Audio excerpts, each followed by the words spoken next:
The federal government has said that its online harms bill is imminent. They've said this bill will include, among other things, a ban on so-called online hate speech. As you know, the Conservatives a decade ago repealed Section 13 of the Canadian Human Rights Act, which the Liberals have talked about reintroducing and tried in the last parliamentary term. Will the Conservatives oppose the reintroduction of these provisions and the Liberals' approach to so-called online hate speech? Yes, we will oppose Justin Trudeau's latest attack on freedom of expression. And I want to ask, what does Justin Trudeau mean when he says the word hate speech? He means speech he hates. So, for example, let's go through some of the things he said is hate speech. Jerry Butts, the PMO puppet master, said that it was hate speech to criticize Trudeau for using the ridiculous term people kind, right? Justin Trudeau said anyone who criticized him during the pandemic was engaging in hate speech.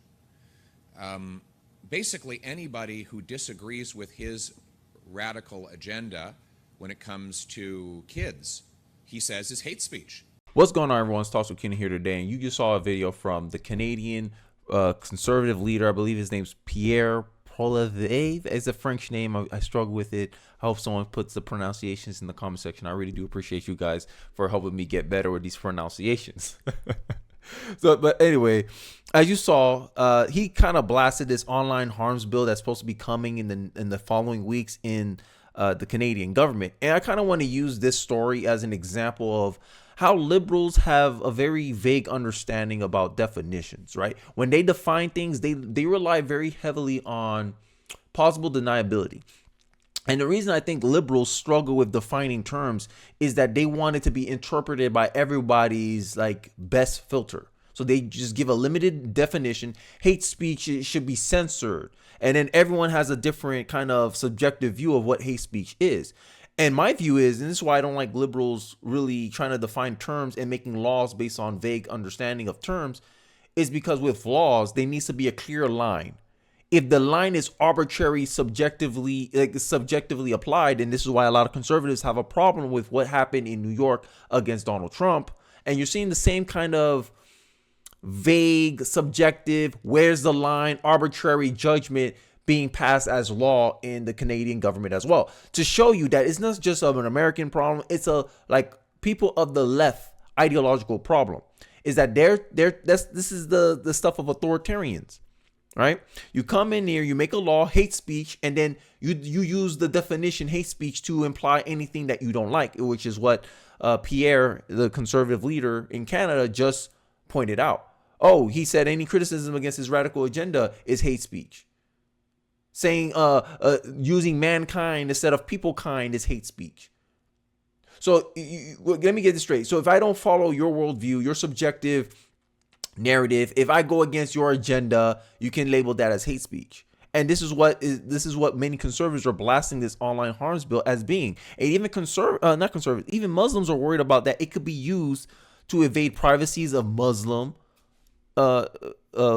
Canadian. And my problem with this is I don't think more government regulation is necessary. And this is the kind of the guise of liberals exerting control, is that they use this guise of, oh, we're trying to do the good, we're trying to protect you, says every tyrant, says every dictator ever. This reminds me of Venezuela. Oh, I'm here to I'm gonna put food in people's tables. I'm gonna help people. I'm gonna take money from these corporations and give it to the people. And then what happened? No one wants to do business in Venezuela. And what happened? It killed the economy. People are poor. People are starving in Venezuela because of the decisions of these people who think they know best. They know what's best for you. And I believe censorship is creating a weaker society, a weaker culture, because people don't know how to handle conflict and disagreement anymore. They want everything sanitized, right? Bubble wrap parenting. This is how the liberal regulators come across to me. And I think that the government should stop trying to be people's parents and be more the referee of the society. That's it. Like, I don't know. I think too many parents are are giving too much responsibility to the government, and I think this is one of the reasons why governments are trying to expand in more private matters and try to regulate more heavily. And I think this is. I agree with the conservative leader here. I believe it is a regulation of people's freedom of expression. But I want to give a clip of Justin Trudeau trying to talk about how he believes too many people are undermining mainstream media. Let's take a look. There is out there a deliberate undermining of mainstream media. There are the conspiracy theorists, there are the social media drivers who are trying to do everything they can to keep people in their little filter bubbles, to prevent people from actually agreeing on a common set of facts, the way, the CBC and CTV, when they were our only sources of news, used to and global used to project across the country at least a common understanding of things. And I think what Justice Trudeau just did, I do agree with him on that, is like a common understanding of things, but based on what, right? He wants to filter, and this is what censorship is about: filtering information that you're allowed to see and not allowed to see. So if I filter it all to just, let's say CNN, people will know, oh, in America, this is our liberal outlet. We know, oh, we're getting a left-wing slant. So you want everyone to have a common understanding based on a left-wing slant. That's what he's trying to say here, right? And there's show, like, I believe there's let me see if I can find it. Here we go. Media sector gets $595 million package in Ottawa physical update. Like, they're getting money from, the media sector is getting money from the government, and you don't think this is going to kind of slant coverage on Trudeau, right? Like, this is the kind of conflict of interest that I talk about a lot, is that, hey, you're government funded. So what incentive do you have to actually speak out against the government when they're funding your lifestyle, they're funding your industry, they're funding your sector? I'll feel more inclined that you will have to, cater to the government. And who's currently in government right now? Justin Trudeau. So Justin Trudeau is calling everybody that disagrees with him, that has some skepticism of his policies, as conspiracy theory. But I can give an example of like what happened here in America. Bill Gates on COVID. We didn't understand COVID had a low fatality rate, but a lot of conservatives were called conspiracy theories for pointing this fact out, right? And this is 2024. Conservatives have been saying this since COVID started in 2021, I believe. It only really affected the elderly a little bit, no-ish. But Bill Gates admitted what everyone who didn't succumb to mass psychosis formation knew from the start. And if you don't subject yourself to what the liberal purview want you to understand and see, you get labeled a conspiracy theory. It's the same critique holds true for what the conservative leader Pierre has pointed out about Justin Trudeau. He doesn't understand the difference between objectivity and subjectivity. He can't define what is hate speech instead of what is hateful to him. And this is the problem that I see with a lot of liberals, is that they don't seem to have a understanding that goes past their own relative view. They don't have an objective, common understanding that's objectively applied, objectively observable. They don't believe in empiricism. They believe in relativism, rationalism. Oh, as long as I can rationalize what I'm doing, it should be good. And whoever's the best at rationalizing what they want in government should get passed. While conservatives believe, no, what is right or what is wrong. A principle that should be equally applied to all people. Hey, I don't want to arbitrarily censor people based on what I believe, so you shouldn't have the power either, because human beings are fallible. And I think it's because conservatives have a fundamental understanding of human nature and know that power can corrupt people. And you've seen this with Justin Trudeau. He's getting labeled a dictator. People don't like him, at least from what I've seen from an American point of view. And some of that is also bleeding over to what's going on here in America. We see the liberals using the legal system to get at Donald Trump, not knowing that, hey, your bias allows you to put the bar low on prosecuting Trump, when the bar should be the same regardless of who you're prosecuting. If it was a liberal they're prosecuting, they'll have the bar high. Oh, we need a lot of evidence before we want to prosecute somebody. But if it's someone you hate, oh no, I just need even circumstantial evidence, and I'll go after you. And we'll think you did it. We automatically condemn you. Trump has to be bad. This is the bias that a lot of people are pointing out with mainstream media, and then they want to get mad why they're losing traffic, why digital media is hollowing out, why no one trusts liberal media. Because liberal journalists are ideological activists at this point. And no one can deny this. And this is the concern that a lot of people, a lot of common sense people have. So I want to finish off the video by finishing off the rest of the clip, and then I'll give my final thoughts at the end. Let's take a look. He says is hate speech. He attacked Muslim parents who were protesting against his agenda? Is he going to criminalize those Muslim parents for protecting their children in schools?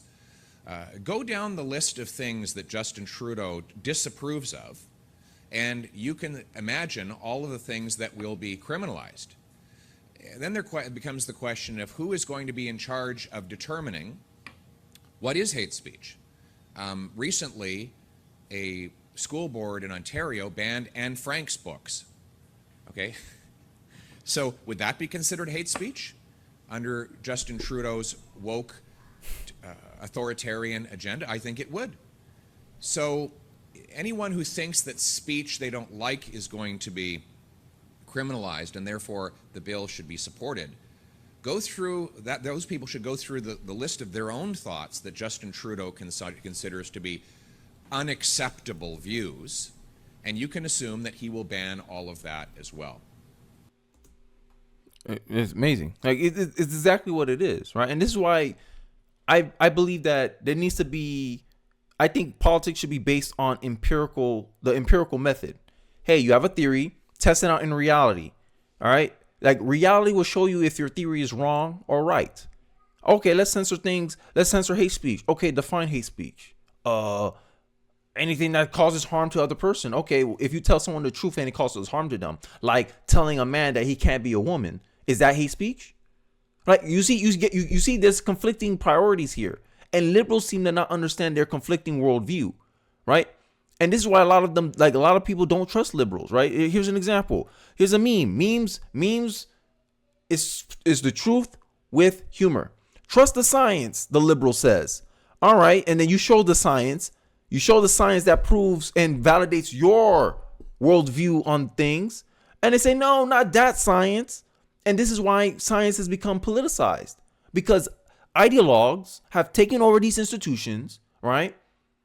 They demonize and admit research that goes counter to the narrative they want to purport to the common people. I showed you with Roland Fryer. I showed numerous examples on this channel.